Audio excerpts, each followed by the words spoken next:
I mean, how out of touch can you get when this is going on? So while an actual hurricane recovery is going on, Kamala Harris goes on late night TV and sips a Miller High Life beer with Stephen Colbert.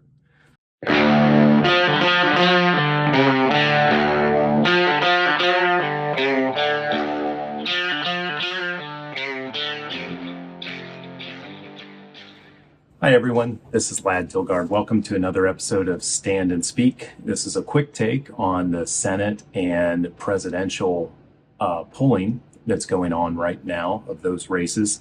We come to you from Houston, on the outskirts thereof, doing some discussions with energy companies and following the Ted Cruz campaign. The one thing that's interesting, whether it's an energy company or pharmaceutical or healthcare, they're all very dialed in to what's going on in the presidential election. They don't want to make any decisions until after the election. And this makes sense because there is a huge divergence of paths, whether the far left Harris-Walz administration is elected or a business-friendly, energy-friendly Trump-Vance ticket is elected. So a lot of companies are holding off on investments because they know there's a big difference of how things are going to be governed from a regulatory standpoint, and foreign policy, taxes, and subsidies and so forth. So that was very interesting, and it's very consistent across all industries. So I've had a lot of time to analyze what's going on in the Senate races and wanted to give a little bit of an update here. One interesting part is in Ohio, Bernie Moreno has closed to a dead heat with a longtime government employee Sherrod Brown. He's been in office since 1975. And Bernie Moreno is a successful businessman, Colombian immigrant, wealthy guy, very, very nice guy to talk to. He hasn't really made any mistakes. He's rolled out a big advertising campaign, whereas Sherrod Brown is playing the same tired records that he's been playing for 40 years since he's been in politics. He's rolled out an aggressive negative advertising campaign on Moreno, and it hasn't really worked. And it's focused on basically one thing. It's abortion. The Brown campaign falsely accuses Moreno of supporting a nationwide abortion ban, which is ridiculous. It's a state's view now, and there's nothing to that. Whereas Moreno has dinged Brown on inflation, which is appropriate, open borders, which is appropriate, transgender boys in girls sports, which is appropriate, because these are things that Brown has supported and actually voted for. So I think people are finally catching up to the reality here, which is Sherrod Brown, John Tester, Elena Slotkin, Tammy Baldwin. These Democrat Senate candidates are frauds. They go to Washington and they behave like Kamala Harris and Tim Walz. They're far left, pro-government. They don't really care about the working folks. They don't care about inflation. They spend like there's no tomorrow. And then they come back to Wisconsin, Michigan, Ohio, Montana, and they act like they're a pickup truck driving, gun-toting conservative that's tough on crimes and pro Second Amendment. It's absurd. Tim Sheehy in Montana is way up, I think 8 points up on John Tester in the latest poll, and he will be the next U.S. Senator from Montana. We're pretty sure of that. So that would make the Republicans the majority party in the Senate. Jim Justice in West Virginia is all but sure to win. That would be 50-50. Right now, Democrats have a 51 to 49 majority. Justice would be 50-50. Sheehy would be 51 to 49. If Bernie Moreno pulls it out, and it's a dead heat right now within the margin of error, 1 point or so, that would make it a 52 to 48 Senate. And the Senate's very important because They approve justices, they approve cabinet members. They're a bulwark, a stop on a far left Harris Walz administration if Kamala Harris is somehow elected. So it's very important. Just to go into a couple of these other races. So just quickly, Bernie Moreno in the Washington Post poll has Sherrod Brown up by 1 point within the margin of error. And in the Marist poll from one day ago has Sherrod Brown up 2 points, 50 to 48 within the margin of error. So that's came from double digits. Moreno was down by double digits, and now it's a dead heat. So Pennsylvania Senate race is very interesting. If you get a chance, go watch the Dave McCormick, Bob Casey debate from a few days ago. It was a barn burner, and I don't know what it is. Dave McCormick is a former wrestler at West Point, a really good one. Like Jim Jordan was a All-American and national champion wrestler at Wisconsin. Some of these former wrestlers, tough guys, they're the guys that you want on your side in a scrape. They are good, solid conservatives, and Dave McCormick's a good example of that. So he's in a battle with Bob Casey, who's another longtime politician. He got that Senate seat initially because of name recognition from Bob Casey Sr., who's the former governor, pro-life governor of Pennsylvania, who was famous for not being allowed to speak at the Democratic National Convention of 1992 because he was pro-life. Now, Bob Casey Jr., he hasn't done anything in the Senate. He is far left. He votes with Biden-Harris all the time, 99% of the time, or whatever it is. So that race was also, Casey had a huge lead with his name recognition. I think this will be his fourth term as a senator.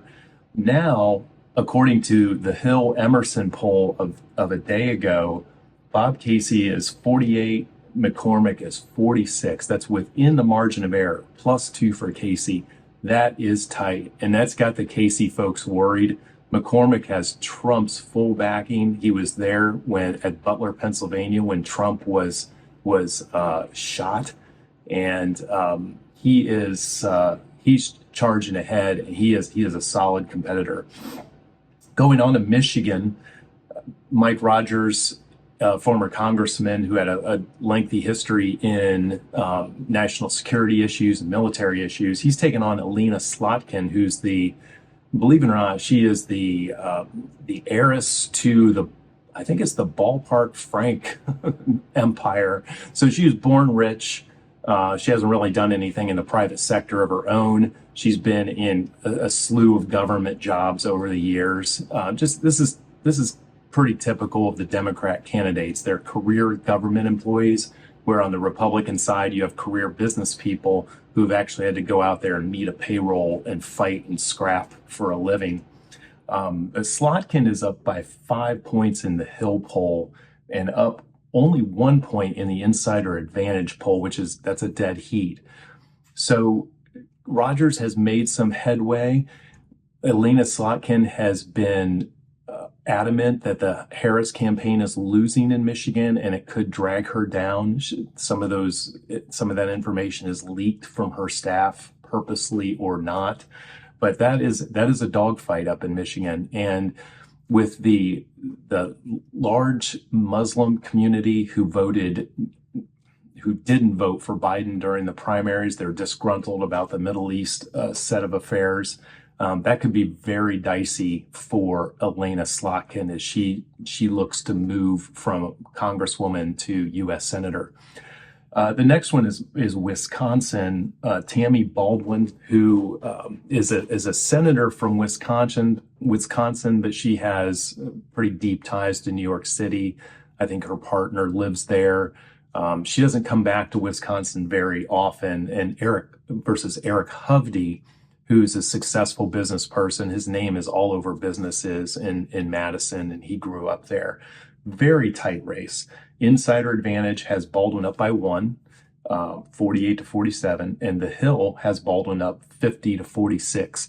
So almost identical results to Michigan on those two polls, which tells me that clearly Insider Advantage and The Hill have different types of methodologies they use for polling.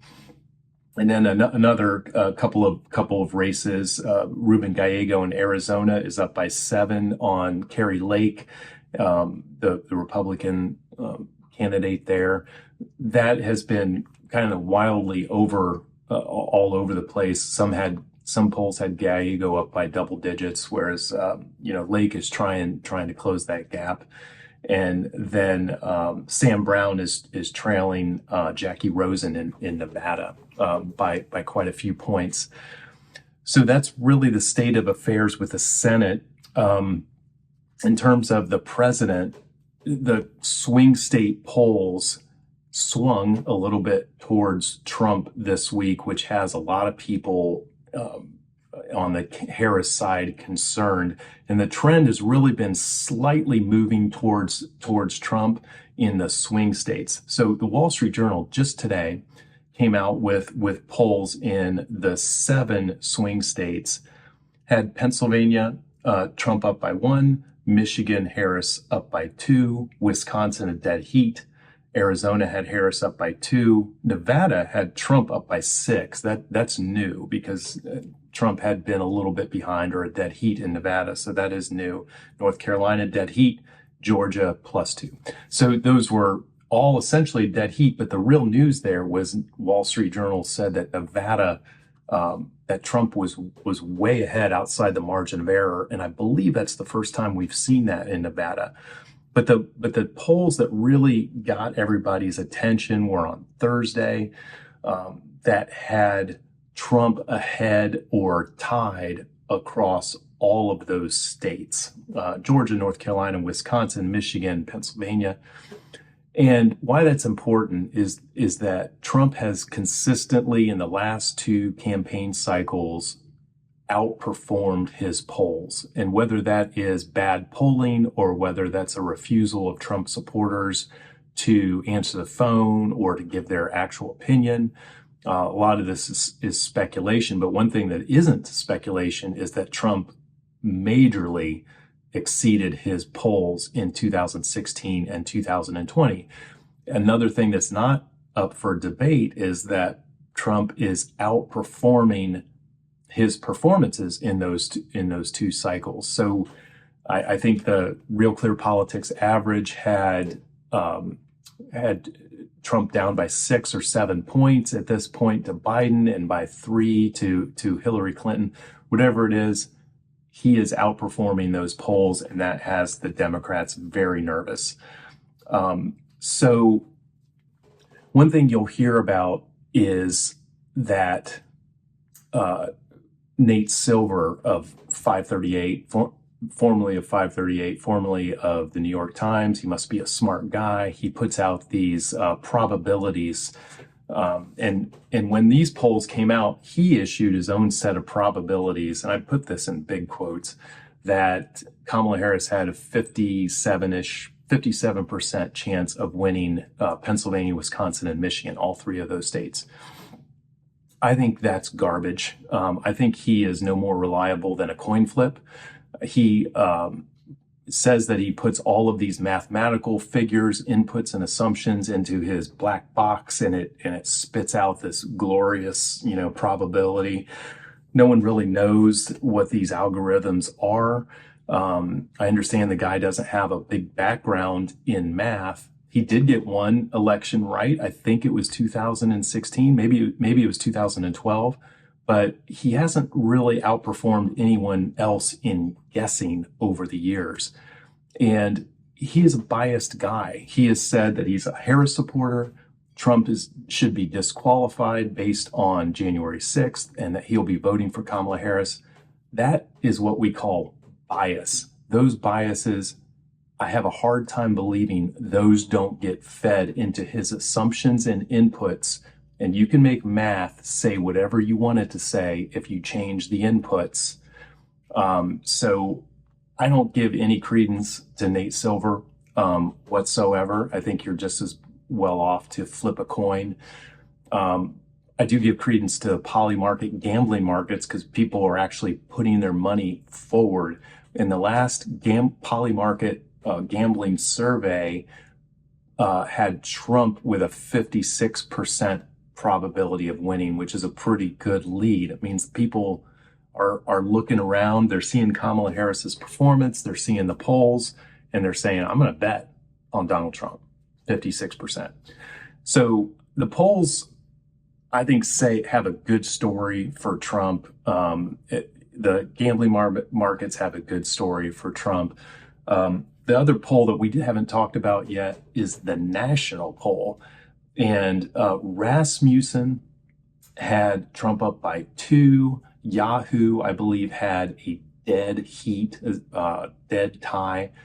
And with Trump's built-in electoral college advantage, if the national total poll of all voters is correct, that it's either dead heat, Trump a little bit ahead, or within the margin of error, Kamala Harris is in big trouble because he lost the national vote to Biden by 4.5 points, and Trump lost to Clinton by, I think, 2.3 points. So if this race is really dead even, and there's a lot of national polls, almost all of them have Trump ahead Trump tied or within the margin of error nationally, that's big trouble for Kamala Harris. So the Trump and Vance campaign, and I am encouraging people to go out and vote early. You never know what's going to happen on election day. Democrats have had this advantage across several election cycles, and it's cost Republicans seats.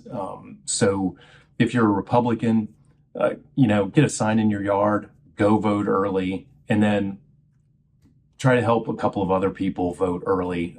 Try to help make sure people are getting to the polls. It's past the voter registration deadline in Ohio and in most states, but still get people there, talk to them a little bit about it. One thing I wanted to say that why Kamala Harris is slipping, it seems to be slipping this week, are several factors.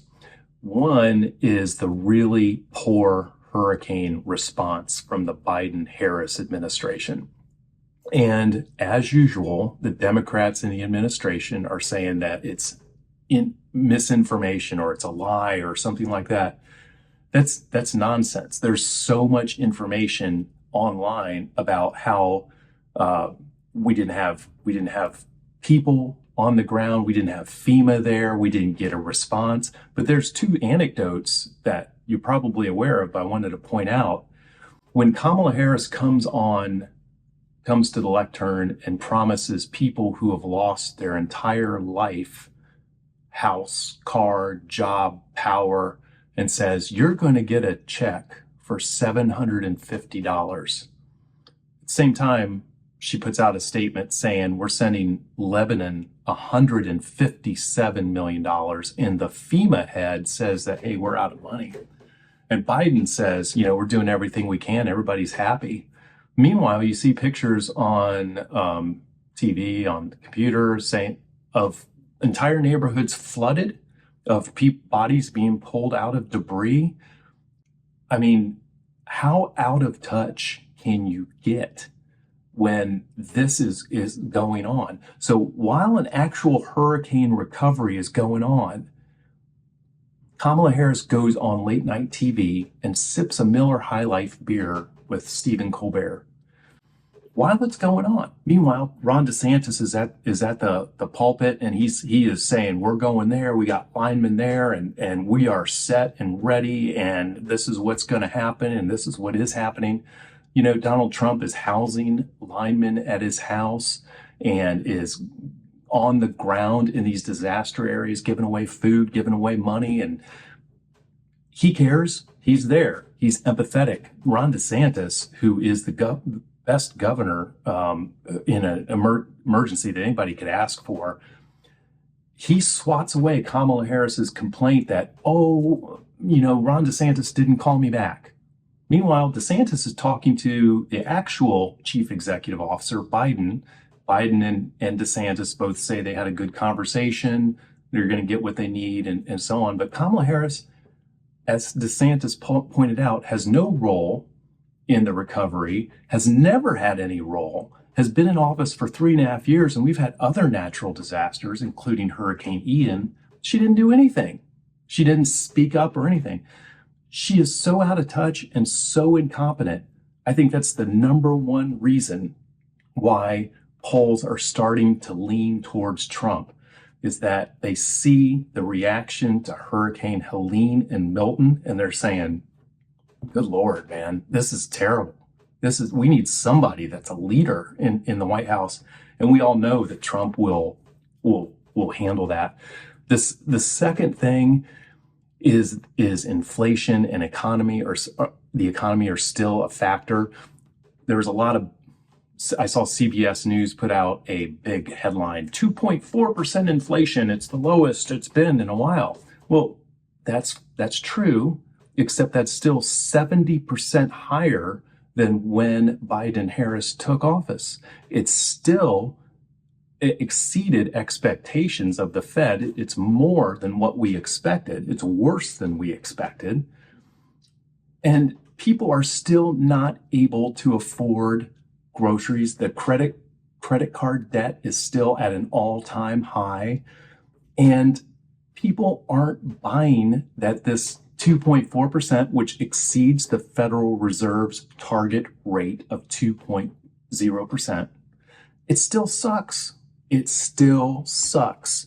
And people don't buy the fact that Harris will fix that or understands it or can speak to it, because reason number 3 that polls are leaning towards Trump is that Harris and Walz have started talking because they know they're behind. And Harris is not well equipped to answer these questions. She was last night reading off of a teleprompter at a town hall. And people asked her basic questions like, how did you get to this position when you weren't elected? And she said nothing. She said, Biden, he made a great move by stepping aside and so on. She's got answers to nothing. She's got a running mate who was a terrible governor and people moved out of his state. And she's not good in a crisis. And she has a really poor track record that she's simultaneously trying to run away from and say that she is the change candidate when she's part of that administration. People are like, that just doesn't make sense. So, I think that the polls are going to keep leaning towards Trump, and absent any kind of mistake on the Trump-Vance side, I think they're going to keep trending that way. The hit pieces have started to come out. They're getting increasingly ridiculous. The one I saw the other day was that Trump sent Putin COVID test kits, as if that's freaking Watergate all over again. That has got to be the stupidest attack line.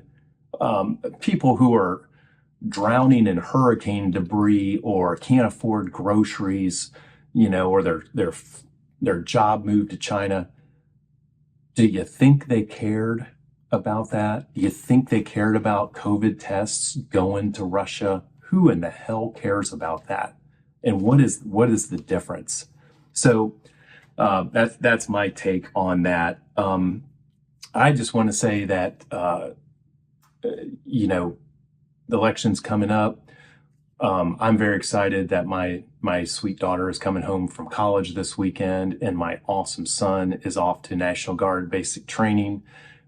So support those folks that we have in the military. I cannot be prouder of those kids. And if you don't buy what the media is selling, and we've seen incredible fraud from the media, it just keeps getting worse and worse. Just to go back, the CBS News 60 Minutes interview of Kamala Harris, turns out that was doctored and edited, and the actual answers were over 60 minutes longer than what was aired on TV. And what was aired on TV was aired it differently in two different instances. It's complete fraud. It's election interference. Many in the media, like CBS, NBC, ABC, CNN, they have lost all credibility with most of the public. Keep pushing news sites, accurate podcasts, Real Clear Politics, Wall Street Journal. There are some websites out there that are pretty darn good, but keep being curious and stand and speak if you see something that's fraudulent, and get out there and vote. Thank you. This is Lad Dilgard. Find us on X at Lad Dilgard, LADDILGARD, at Stand and Speak, and on YouTube where you're watching this. Please subscribe, hit the thumbs up, and if you like it, share it with a couple of friends, 1 or 2 family members who might be interested, who are following politics, and leave us a note there of what subject areas you'd like to see in the future.